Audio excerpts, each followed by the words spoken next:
Y a continuación, escuche la lectura de unos versículos selectos de la Palabra de Dios. Se encuentran en la primera epístola del apóstol Pedro, capítulo 2.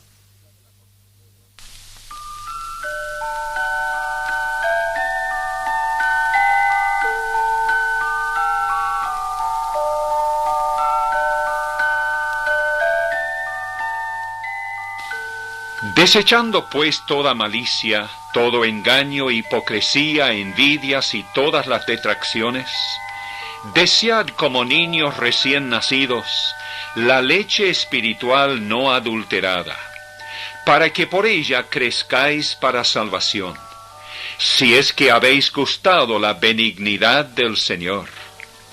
Acercándoos a Él, piedra viva, desechada ciertamente por los hombres, mas para Dios escogida y preciosa, vosotros también, como piedras vivas, sed edificados como casa espiritual y sacerdocio santo, para ofrecer sacrificios espirituales aceptables a Dios por medio de Jesucristo. Por lo cual también contiene la Escritura: He aquí pongo en Sión la principal piedra del ángulo, escogida, preciosa, y el que creyere en él no será avergonzado.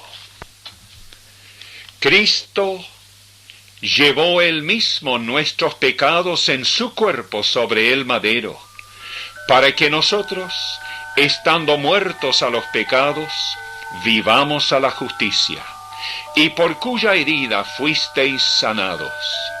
Porque vosotros erais como ovejas descarriadas, pero ahora habéis vuelto al pastor y obispo de vuestras almas.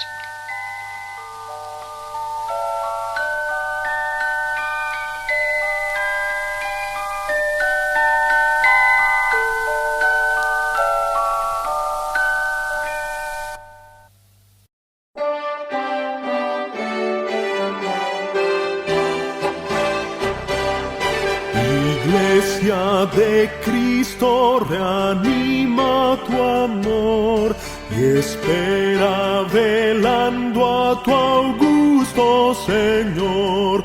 Jesús el esposo vestido de honor, viniendo se anuncia con fuerte clamor. Si falta en algunos el santo fervor, la fe sea en todos el despertador. Velad, compañeros, velad sin temor, que está con nosotros el Consolador, quien sigue la senda del vil pecador, se entrega en los brazos de un sueño traidor. Mas para los siervos del buen Salvador, velar esperando es su anhelo mejor.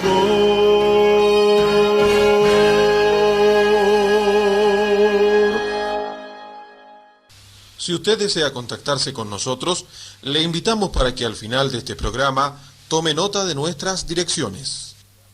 El mensaje que hoy presentamos versará sobre el tema Lo que el apóstol Pedro creía acerca de la iglesia verdadera. Estimados oyentes, hoy queremos dirigirnos especialmente a aquellos de nuestros oyentes que pertenecen a alguna iglesia, para hacerles la siguiente pregunta: ¿a qué iglesia pertenecía el apóstol Pedro? ¿Pertenecía él a una iglesia de las mismas creencias y prácticas que las de ustedes? Hacemos esta pregunta con toda caridad y sinceridad, porque es una manera sencilla y práctica de averiguar si uno está o no en la iglesia de Cristo. La iglesia tal como era en su pureza original, en los días de los apóstoles. Creemos que la gran mayoría de los que mantienen que su iglesia es la verdadera, se llevarían una desagradable sorpresa al considerar lo que el apóstol Pedro creía y enseñaba acerca de la iglesia. Pues los escritos de aquel insigne siervo de Cristo revelan conceptos muy distintos de los que abriga la generalidad de los que se llaman cristianos y dicen ser miembros de la iglesia en el día de hoy. Dios ha hecho conservar 2 epístolas de Pedro dentro de las Sagradas Escrituras. En ellas el apóstol se refiere ampliamente a la iglesia, su fundamento, su estructura y su gobierno. De modo que no es difícil descubrir cómo era y cuál es la iglesia apostólica. Volvamos entonces las páginas de nuestra Biblia a la primera epístola de Pedro y consideremos lo que declara al respecto en el capítulo 2. Dice: acercándoos al Señor, piedra viva, desechada ciertamente por los hombres, mas para Dios escogida y preciosa, vosotros también, como piedras vivas, sois edificados como casa espiritual. Observarán que el apóstol está empleando aquí la figura de un edificio. Habla primero de una piedra a la cual muchas otras piedras son acercadas para ir edificando una casa. Así representa a la iglesia de Cristo. Cristo el Señor es aquella piedra única, escogida de Dios y preciosa, que constituye el fundamento inamovible de la gran casa espiritual. Los creyentes son como otras tantas piedras colocadas encima del fundamento y que forman la iglesia. Cristo es descrito como la piedra viva, porque Él es la fuente de vida espiritual. En la cruz del Calvario derramó su vida, entregándola en precio de nuestro perdón y salvación, para poder comunicar vida eterna a seres como nosotros, muertos en el pecado y dignos de eterna condenación. Al final del mismo capítulo, Pedro expresa esto mismo en las siguientes palabras: Cristo llevó él mismo nuestros pecados en su cuerpo sobre el madero, para que nosotros, estando muertos a los pecados, vivamos a la justicia. Pero sólo aquellos que acuden al Salvador, que por la fe vienen a Él, reciben perdón y vida eterna.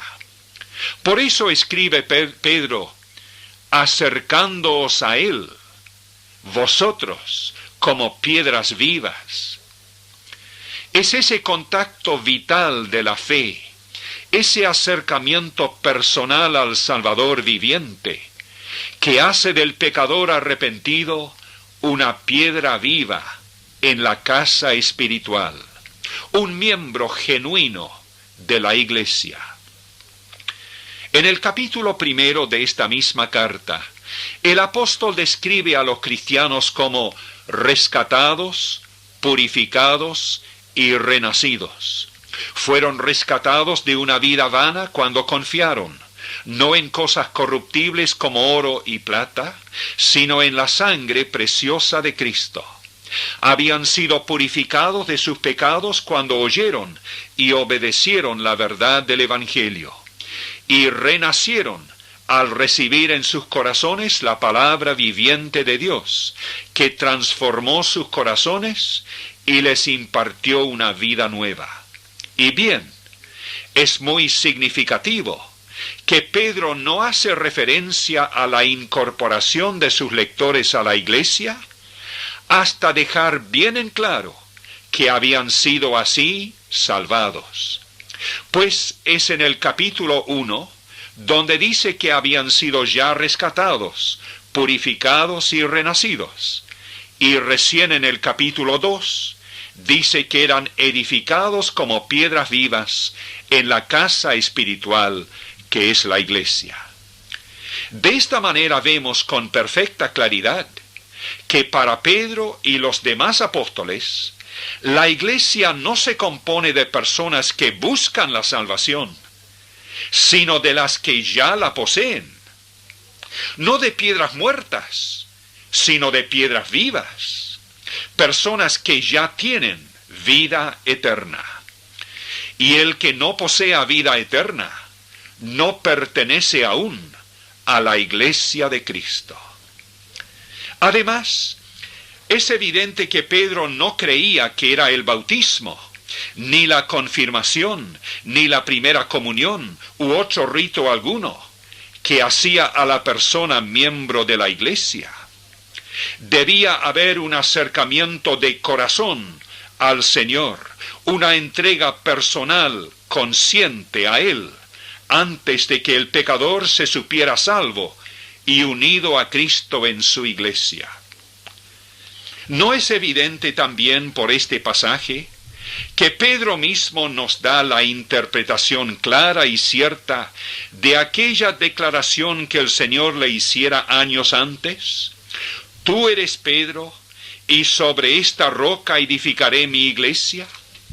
¿No está diciendo Pedro con la misma figura que empleó Jesús, que la piedra sobre la cual sería edificada la iglesia no es Pedro, sino Cristo? ¿Y no nos demuestra este pasaje que él, cuyo nombre significa piedra, no era sino una de las innumerables piedras vivas, que como consecuencia de su acercamiento espiritual a Cristo, formaba parte de esa iglesia? Cristo había dicho, sobre esta roca edificaré mi iglesia. ¿Quién es aquella roca? Es el Señor, responde Pedro, el Señor a quien acercándonos, piedra viva, somos edificados como casa espiritual. ¿Y qué significan aquellas palabras de Cristo, tú eres Pedro? Significan evidentemente que Él era una piedra viva, que iría colocada sobre la roca fundamental que es Cristo, una de aquellas piedras vivas que menciona el mismo Pedro en este pasaje. Que Cristo, y no Pedro, sea la piedra fundamental de la iglesia, es también la enseñanza de las demás escrituras sagradas. Por ejemplo, el apóstol Pablo, hablando de la iglesia en su primera epístola a los Corintios, nadie puede poner otro fundamento que el que está puesto, el cual es Jesucristo. Nuestra fe está basada exclusivamente en la Biblia y no en escritos posteriores. Sin embargo, para demostrar que la interpretación citada era también la de los llamados padres de la Iglesia en los primeros siglos, citaremos a modo de ejemplo las palabras del renombrado Agustín. Dice en su sermón 13, tú eres Pedro, Petros en el original griego, y sobre esta roca, Petra, que tú has confesado, sobre esta roca que tú has reconocido diciendo, tú eres el Cristo, el Hijo del Dios viviente, edificaré mi iglesia. Sobre mí mismo, que soy el Hijo del Dios viviente, la edificaré sobre mí mismo y no sobre ti. Lo que el gran Agustín enseña sobre este pasaje era también la opinión de Cirilo, Hilario, Crisóstomo, Jerónimo, Basilio, Ambrosio y los demás escritores cristianos de los primeros siglos. Pero el apóstol Pedro tiene algo que decirnos acerca del gobierno de la iglesia también. La tradición le ha asignado el lugar de primer papa, diciendo que llegó a ser obispo de la iglesia en Roma y que desde allí ejerció su oficio como pastor y obispo universal. ¿Qué dicen al respecto las Sagradas Escrituras? Es muy notable que no haya en todo el Nuevo Testamento absolutamente nada que apoye tal idea. Ninguno de los otros apóstoles o escritores sagrados habló de alguna supremacía supuesta de Pedro. Ni siquiera se le menciona como estando en Roma o cerca de ella, mucho menos como obispo allí. Pero ¿qué dice el apóstol Pedro mismo al respecto? Si a él hubiese sido dado el primado en la iglesia, aunque los demás lo ignorasen, él al menos lo sabría. Y sin embargo, nada dice Pedro en apoyo de tal doctrina. Al contrario, en su primera epístola declara: Cristo llevó él mismo nuestros pecados en su cuerpo sobre el madero, porque vosotros erais como ovejas descarriadas, pero ahora habéis vuelto al pastor y obispo de vuestras almas. ¿Quién era el pastor y obispo de todas las almas, según Pedro? Aquel mismo que llevó en su cuerpo sobre el madero los pecados de sus ovejas descarriadas. Pedro recordaría bien las palabras de Jesús mismo cuando dijo, en el Evangelio de Juan capítulo 10, yo soy el buen pastor. El buen pastor su vida da por las ovejas, y habrá un rebaño y un pastor. Y estamos seguros que al humilde pescador y discípulo de Cristo le hubiera horrorizado el solo pensamiento de arrogarse él el lugar y título que pertenecen exclusivamente al Señor Jesucristo. Lejos de considerarse Pedro el jefe supremo de la iglesia, se autodescribe como un simple anciano, presbítero, junto con los demás ancianos de las iglesias. En el capítulo 5 de su primera epístola, al dirigirse a los ancianos de las iglesias, les dice: ruego a los ancianos que están entre vosotros, yo anciano también con ellos. Cuando el apóstol escribía sus epístolas, estaba cerca ya del fin de su vida terrenal. ¿Y de dónde escribía? No de Roma, sino de Babilonia, al otro lado del mundo conocido de aquel entonces. Según las Escrituras, a Pedro había sido encomendada por el Señor la evangelización de los judíos. Entre ellos trabajó en Asia Menor, según sus mismas cartas, y luego se estableció más al oriente, en Babilonia, donde tantos de los judíos dispersos habían permanecido. Roma estaba muy lejos, aún de sus propósitos. En vista de todo lo que hemos expuesto, nos permitimos nuevamente dirigirnos personalmente a cada uno de nuestros oyentes y preguntarle: ¿perteneces tú a la iglesia verdadera, la iglesia de Cristo, la iglesia de la cual Pedro formaba parte? ¿Te has acercado personalmente al Salvador para hallar en él el perdón y la vida eterna? ¿Es Cristo el fundamento de tu fe y el pastor y obispo que te ha librado a ti de una vida descarriada? Cuando el apóstol Pedro predicó el Evangelio por primera vez, se nos dice en el libro de los Hechos que los que recibieron su palabra fueron añadidos a la iglesia. Recibe tú también la palabra de Pedro, inspirada por el Espíritu Santo, la palabra que él ha dejado en forma escrita, la palabra acerca de Cristo, y tú también serás salvo y añadido a la iglesia verdadera de Cristo.